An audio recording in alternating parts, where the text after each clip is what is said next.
Então, nessa aula agora a gente vai ver sobre interfaces e polimorfismo. Então, alguém já devem ter mexido com outras linguagens, com Java, uma parada do gênero. Vocês podem olhar para a interface de polimorfismo e você vai apontar dedo para mim e falar: você está mentindo para mim, é PO sim, PO tem polimorfismo. Eu vou lhe falar: calma, que não é bem assim. Polimorfismo a gente vai ver mais para frente, mas é pela palavra mesmo, né? Muitas formas, então poli é muito, morfismo é formas. A gente vai ter chamadas diferentes, chamadas iguais, que vão chamar métodos diferentes. Isso aqui a gente tem interfaces, né? Então, vamos lá adiantar isso. Então, geralzinho structs, né? As structs vão definir tipos concretos, ou seja, dados, né? Que tenham um formato fixo. Mas se eu quiser trabalhar com comportamentos comuns, tá? Em comum, entre tipos diferentes. Como assim? Luiz, essa interface é a aula 7. Perfeito. Seria a aula número 7. Então, se eu quiser trabalhar com comportamentos em comum entre tipos diferentes, eu vou utilizar de interfaces. Então, o que é uma interface? Uma interface vai definir um conjunto de métodos que um tipo deve possuir. Ela vai descrever o que o tipo pode fazer e não como ele faz. Por exemplo, eu estou definindo aqui uma interface, a sintaxe é semelhante à de um struct, então type, o nome da minha interface, que nesse caso é desenhável, interface, entre chaves, desenhar, que é o método que as structs têm que implementar para serem compatíveis. Então a interface ela é como se ela fosse uma tomada.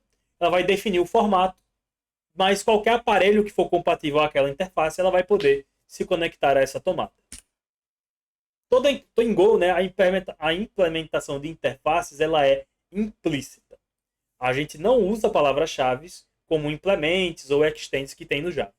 Por exemplo, aqui, eu tenho um círculo, né, um struct círculo, que tem um raio, como a gente fez agora há pouco, e uma função, um método de círculo chamado desenhar. Note que é o mesmo nome que a gente tem na minha interface. Então, nesse caso, só por ele ter essa função com o mesmo nome, ele já implementa a interface desenhável. Só dele ter o método exigido. Então, vamos codar isso aqui rapidinho. Então, eu vou vir aqui na aula 7. Eu crio um repositório, tá?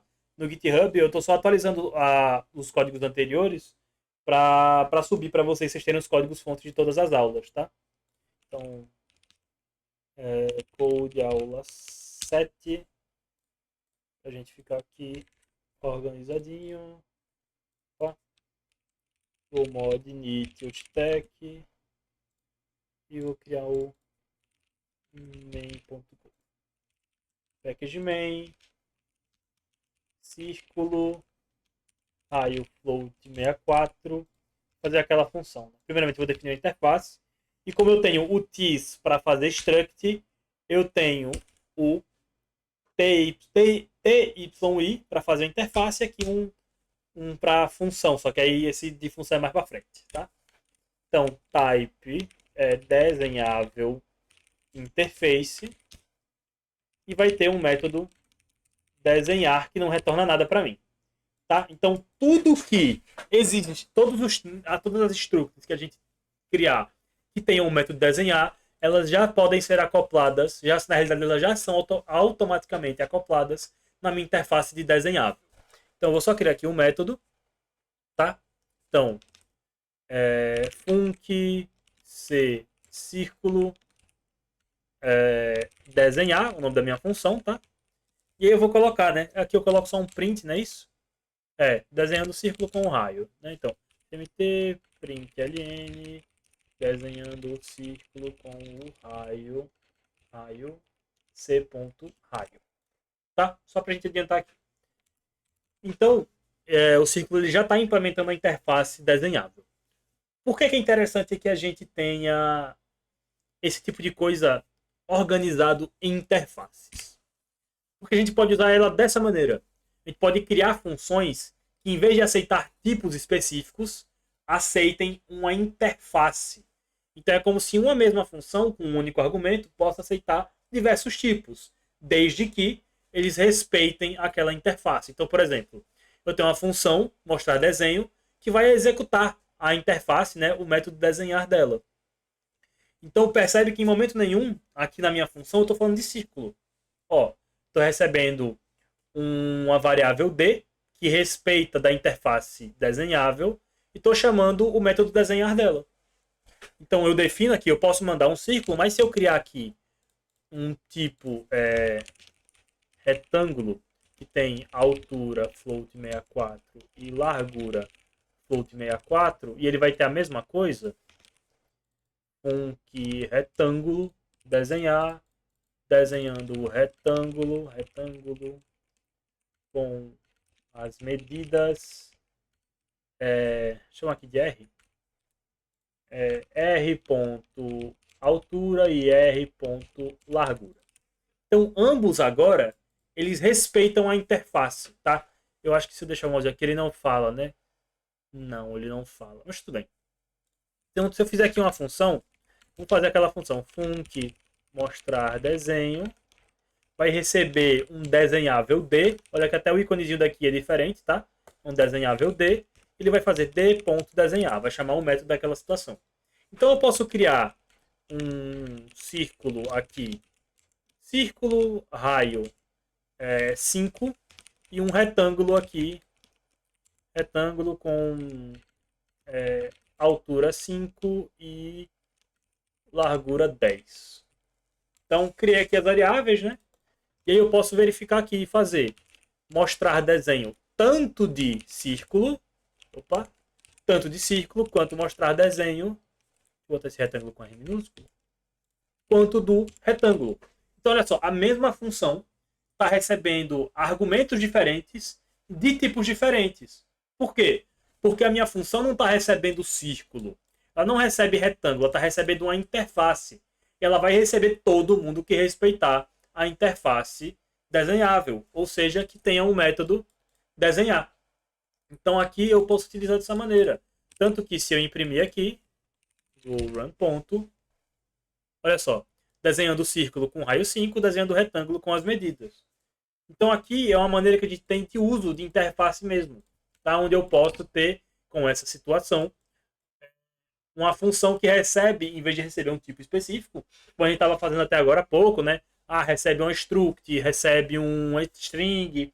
Aqui não. Ela pode receber vários itens, desde que eles respeitem a interface. Então, nesse caso, a gente tem um polimorfismo, né? Já que a função ela vai trabalhar, a mesma função vai trabalhar com diferentes tipos. E aí, polimorfismo em Go, né? Poly significa muito, morfismo são formas. Então, significa que uma mesma função ela pode receber tipos diferentes e ter comportamentos diferentes, mesmo que desde que satisfaçam a interface. Aqui não é mesmo não, tá? Aqui é desde que. Então, desde que satisfaçam aquela interface. Então, aqui é o exemplo que a gente fez, né? Que eu já tinha adiantado. Então, a gente tem um retângulo e um círculo. E aí eu chamo a mesma função para isso. Só que, Hugo, como é que você falou que pode ter comportamentos diferentes? Tem uma coisinha que a gente chama aqui de type assertion. Acho que é o próximo slide. Não. Então, segura essa paradinha aí. Então, interface na vida real, né? Então, a interface na vida real é como se fosse um controle remoto. Aqui, ó, controle remoto. Nesse caso do ar-condicionado. Ele sabe o que o aparelho faz, né? Então, tem os botõezinhos aqui.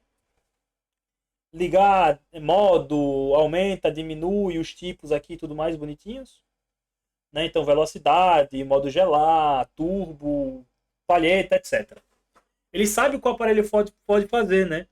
Então, vamos supor que o meu ar-condicionado é um GRI ABC12, nome de ar-condicionado. Se eu pegar esse mesmo controle e ele for compatível com outro GRI, um outro da marca GRI, seja, sei lá, um X4B3, só dizendo que é outro da mesma marca. Se eles forem compatíveis, quando eu aperto aqui o botãozinho de ligar, ele não sabe o que está acontecendo lá dentro. Então ele não está alterando, ele não está mandando o comando que vai, sei lá, vai pegar a energia da tomada, vai começar a girar a ventoinha que tem dentro, vai disparar o compressor lá fora, entende? O controle remoto é a minha interface, por quê? Tem um botão de ligar que vai chamar o ar-condicionado para ligar. Como é que ele vai ligar? Problema do ar-condicionado. Mas ele respeita o controle remoto. Então ele não precisa saber como o aparelho funciona internamente. Ele precisa dar o comando. Então, o ar-condicionado respeita a interface desse carinha aqui do controle remoto. Deu para entender? Essa analogia é meio porquinha, mas deu para entender? Porque a minha importância, o que importa para mim, é que ele entenda, que ele respeite a interface do controle. Quando eu chamo aqui a minha função, né? Eu não me importo se é um círculo, se é um retângulo ou o que for. Eu quero que ele respeite a interface desenhável. Tá? É o mais importante nesse momento.